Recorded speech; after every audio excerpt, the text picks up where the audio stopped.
So let's talk a little bit more about pilot schemes.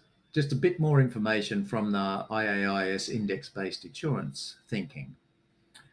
First of all, it's worth recognising that a pilot consists of a team of partners working together, and that can be the insurer, but it can also be others, donors, people who are technical specialists developing the product, reinsurers, any number of other people could be involved. And it's important to identify who all those critical partners are and what their commitment is to deliver the actual pilot. Secondly, the pilot phase itself is something where the partners will come effectively to you and say, this is what we want to do. And what we want is, from the supervisory point of view, we want to know how long this pilot's going to last. Now, it has to last long enough to achieve what the pilot's objectives are, but it also can't last longer than the commitment of the shortest of the partners. So if all the partners come along, they're all committed for 4 or 5 years, but one of them's only committed for 1 year, then the question would be, well, what happens after that 1 year? And you can't really sign up your approval in terms of the phase of the pilot if any longer than that, if somebody's going to drop out or may change their mind. So essentially that's the shortest time. The longest time is how long they're all prepared to be involved, and when they get to the point where they want to make a decision about whether to proceed to the next step.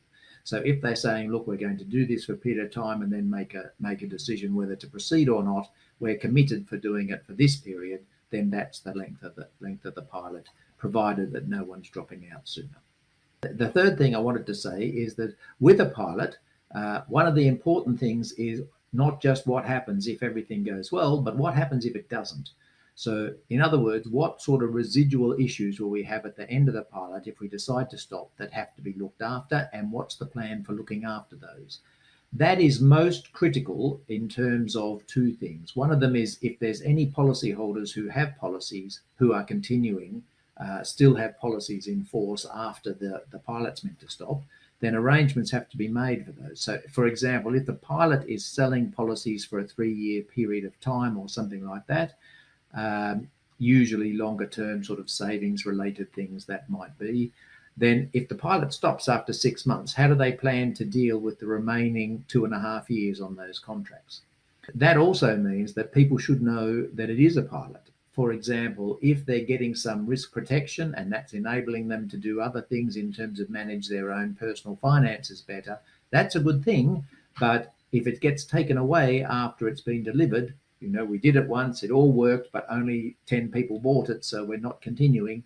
What are we going to do with those people who've succeeded in taking up the offer and learning the positive experience? They have to know that this is an experiment, and if there's enough take-up, we'll continue, but if there's not enough take-up, we won't. It talks about 3 particular kinds of pilots, and I think this is worth bearing in mind as well to categorize things. First of all, they talk about research type pilots, and this is where a project's being undertaken. The main objective of the project is to actually do a field study which is going to produce some learning and expertise which could be useful going forward, but not necessarily to sell further products to the same people, to offer them renewal. So that has a particular issue, because it might well be the project is a success, but the next step is somewhere else. The second one is a proof of concept. That's where the company is trying to prove whether or not the thing's going to work in practice, maybe refine things as they go along. It's a limited activity in terms of numbers and the amount of risk and such, and therefore we can be more generous in terms of how we address these. But at the same time, there needs to be a limit. So if they say, look, we're going to limit this, we're going to sell 5,000 policies and no more, so therefore we don't need all of this extra robust requirements for whatever else that might be, reinsurance in particular or something like that, then they have to stop at 5,000. They can't accidentally write 50,000 policies. Then after the concept's proven, it's often the case that a pilot is trying to find a way to scale up. And there we're really starting to get moving now, but it's still experimental in some respects. But we have to really be much more expecting that if this is successful, it'll become a normal part of everyday business in the market.